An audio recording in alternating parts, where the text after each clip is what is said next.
Okay, so today we're going to be talking about multiplying single digit numbers. For some of y'all, this may be kind of a refresher. For some of y'all, this may be something we need to go over. So we're just going to run through it real quick. It's very simple, but it may be something you haven't done in a little while. So, everybody knows multiplication is the same. It looks like 2 times 2, or 2 and a little x and 2. And so what that means actually is kind of like saying we got 2 groups of 2 is what we're saying. So if I was going to a baseball game with my friends Jim and John,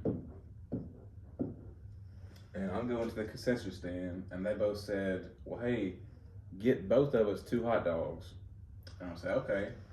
So I need to know how many hot dogs to order when I get to that concession stand.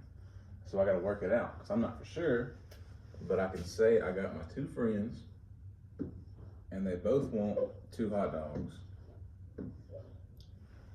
And so now I have my 2 groups of 2, and I would just see how many I got. So I have 1, 2, 3, 4.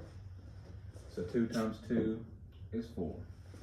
And like I said, that's very simple. That's just kind of a refresher. And that's different. Like I said, that's different. 2 plus 2 is also 4. But see, that's different because we just add them together. 2 plus 1 is 4.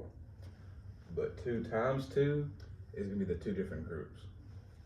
So you're always going to want to make sure of that, because that could trip somebody up. For example, 3 plus 3 is 6, because you got 3, 4, 5, 6. But 3 times 3, 3 groups of 3, you got 3, 6, and 9. So I said, you always want to double check your sign, make sure what you are doing, because that plus and that X, if you're not paying attention, that could get you tripped up. Okay. And I'm going to have this posted on the Canvas shell also, but this is just a multiplication table. This is what helped me learn it when I was in school. It has every number from 1 through 10 on the top and 1 through 10 on the side.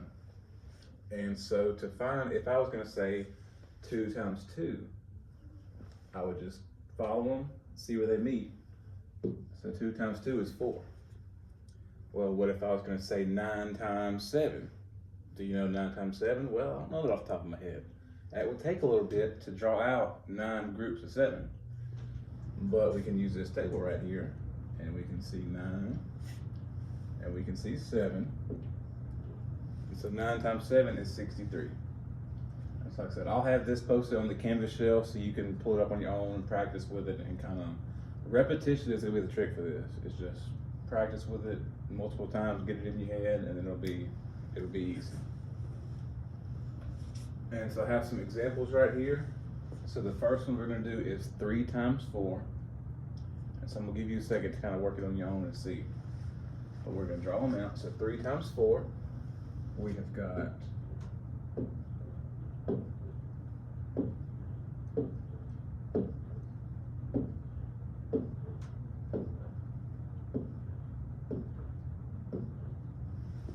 'and that's the cool thing about multiplication, is it works either way. If we had 3 groups with 4 each, then we have 4, 8, and 12.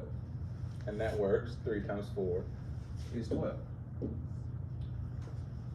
But what if it was 4 times 3? Well, we have got 1 group of 3, another group of 3. We have 4 groups of 3, which is still 3, 6, 9, 12. So multiplication, it does not matter which number's in front, it's going to be the same result. And so 6 times 5, 5s and 10s are the easiest ones to do because they follow that pattern. You can imagine it like counting nickels. Sometimes cents is a little easier. So if I had 6 nickels, how many cents would I have? Well, I can say I got 5, 10, 15, 20, 25, 30. So 6 times 5 is 30. And the 10s are even easier than that. you can just break it down. 8 times 1 is 8. We got that 0 on the end, so bring it over. 8 times 10 is 80. Anything times 10 is like sticking a 0 on the end.